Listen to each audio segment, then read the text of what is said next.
Good afternoon. I am Vishnu Lokvihari Srivastava.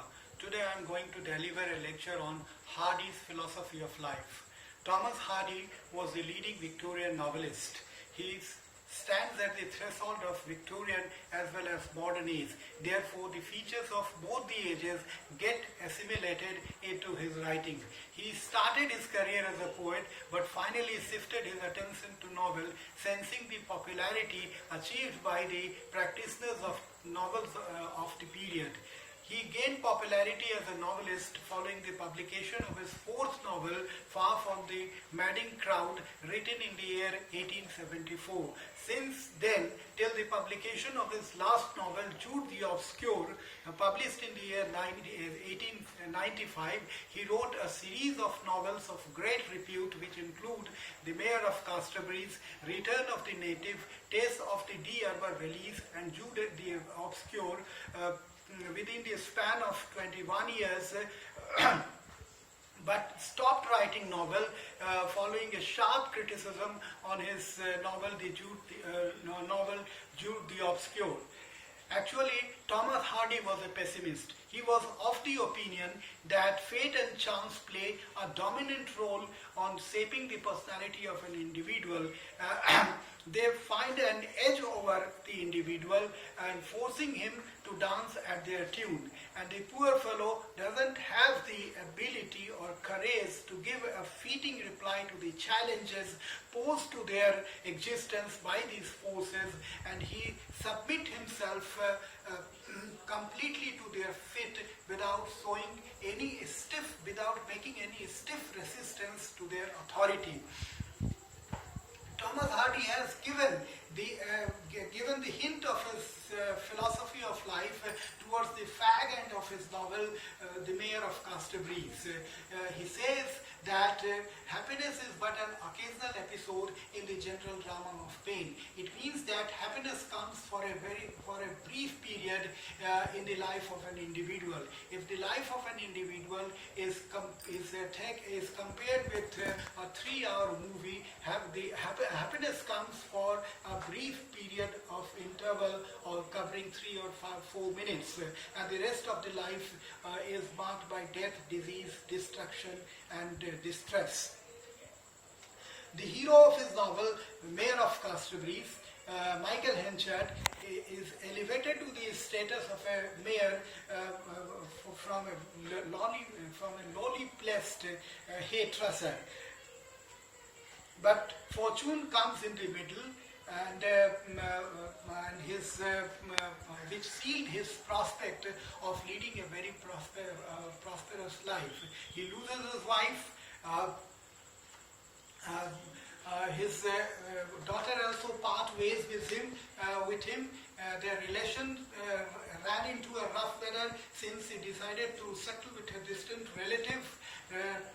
Henchard also loses the election to the prestigious post of the mayor of Casterbridge to a promising young man, Donald Farfrae.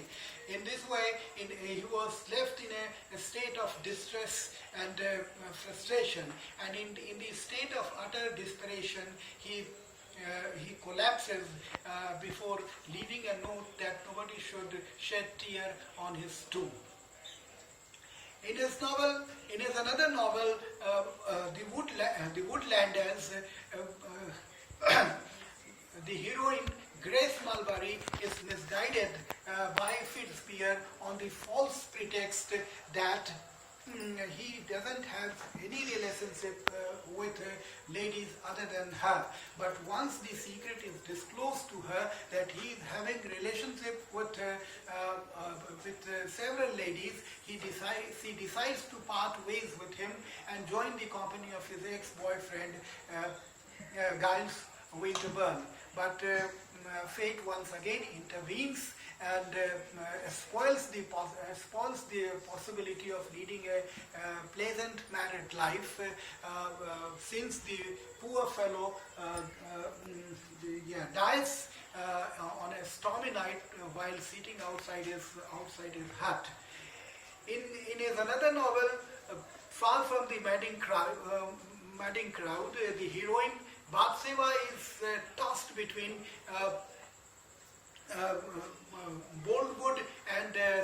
Troy. Although a ray of hope rekindles in the life of Bathsheba when Sergeant Troy decided to leave the place and settle to another place, which gives the opportunity to Boldwood to join the company of Bathsheba. But fate once again intervenes, spoiling their prospect of leading a happily married life, with Sergeant Troy returns to the city and creates a nuisance in the party which Boldwood has arranged in honor of Bathsheba. They are both Boldwood and Sergeant Troy indulge in a pitched battle, the former had to open fire in order to safeguard Bathsheba and hit the the bullet killed Sergeant Troy, and Boldwood was sentenced to death. In this way, the life of the innocent fellow was spoiled for no fault of his own.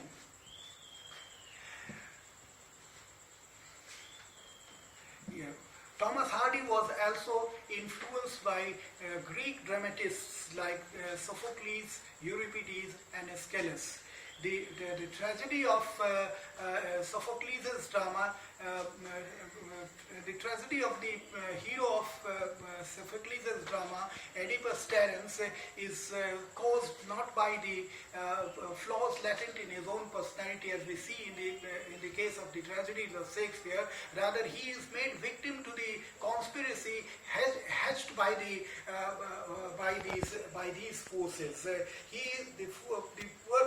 poor fellow undergoes immense hardships following the unceremonious intervention of these forces, which try their level best to spoil his career. And the poor fellow doesn't have the ability to challenge their authority and submits completely to their fate. Thomas Hardy was also influenced by the 19th century German philosopher Schopenhauer. Schopenhauer's pessimism is based on the belief that the inner nature of the world is aimless. It doesn't have a goal or a purpose. He was the first German philosopher to have incorporated Eastern ideas in his philosophy. There is a striking similarity between Schopenhauer's philosophy and that of Lord Buddha, but they part ways at a certain extent. While Schopenhauer was out and out a philosopher, Lord Buddha's philosophy begins with a positive note, begins with a pathetic note, but comes to an end with a positive note. He gave up the royal robe and accepted the life of a recluse to find out a solution to the suffering humanity, and comes to the conclusion that the problem of the suffering humanity can be resolved by attaining the state of nirvana, which is the state of eternal bliss, by practicing the Eightfold Path. Actually, Schopenhauer was an iconoclast, and this is the reason why he failed to get his scholarship recognized. Besides that, he was overshadowed by the towering personality of Hegel, who was his contemporary, and Hegel wielded such a panoramic effect on the mind of the academician that he left them spellbound by his electrifying speeches. This is the reason why Schopenhauer had to wait late in his life to test success. Actually, the prevailing condition of Victorian society was also responsible for turning Thomas Hardy a pessimist. The Victorian society witnessed a great upheaval in the middle of the 19th century with the publication of Charles Darwin's book Origin of a Species by means of natural selection. It created a convulsion in society because it challenges the biblical concept of the origin of man.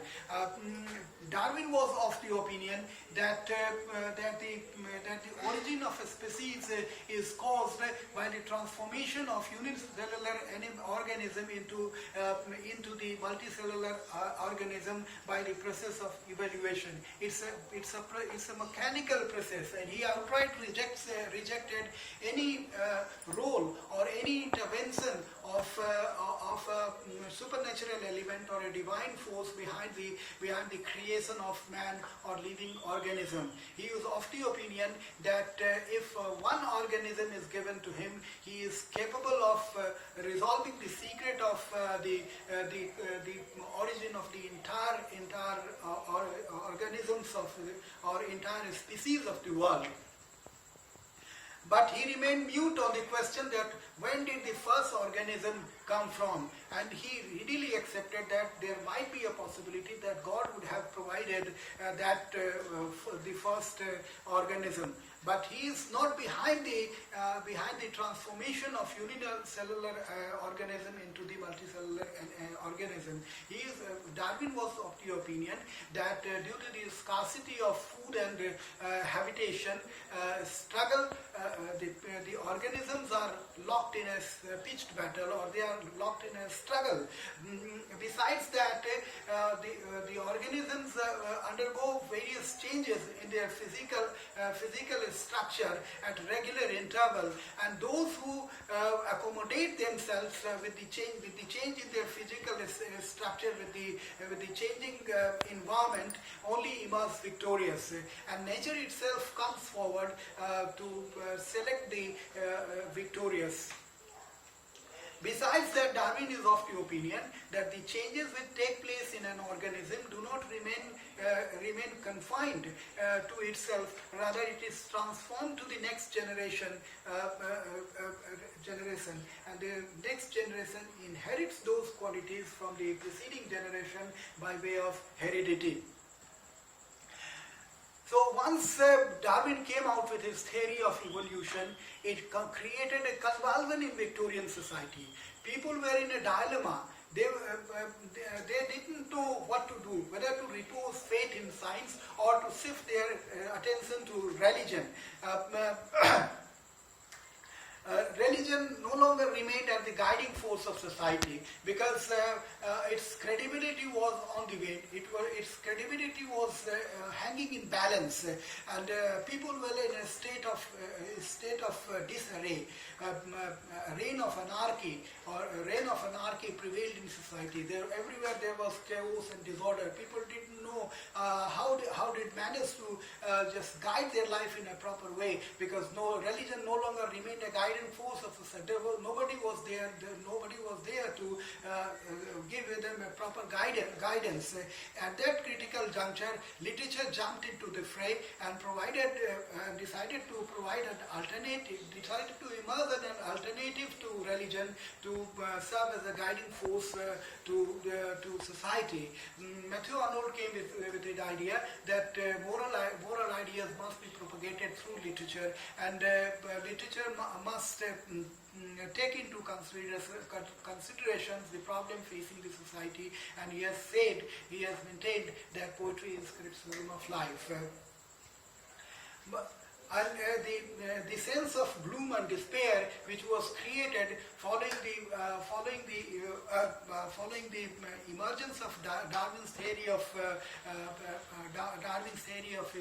evolution, we notice a change we notice the impact of the change in the poetry of the period, except for the poetry of Robert Browning, who was of the opinion that God is in the heaven and everything is right with the world, because his wishes of getting married with Elizabeth Barrett Browning was granted. This was the reason why he remained optimistic. But except for Browning, the rest of the major poets of this Victorian age, which include Tennyson, Matthew Arnold, Clough, Fitzgerald, and Thomas Hardy himself, they were more concerned with the sense of despair and gloom which prevailed in Victorian society. Finally, an agreement was reached between science and religion, which is called Victorian Compromise. So today I'm going to wind up my business at this juncture. The rest of the part will be discussed in my next lecture tomorrow. So please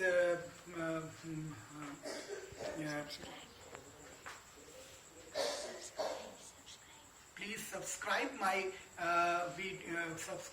video, my channel for the next video. Thank you.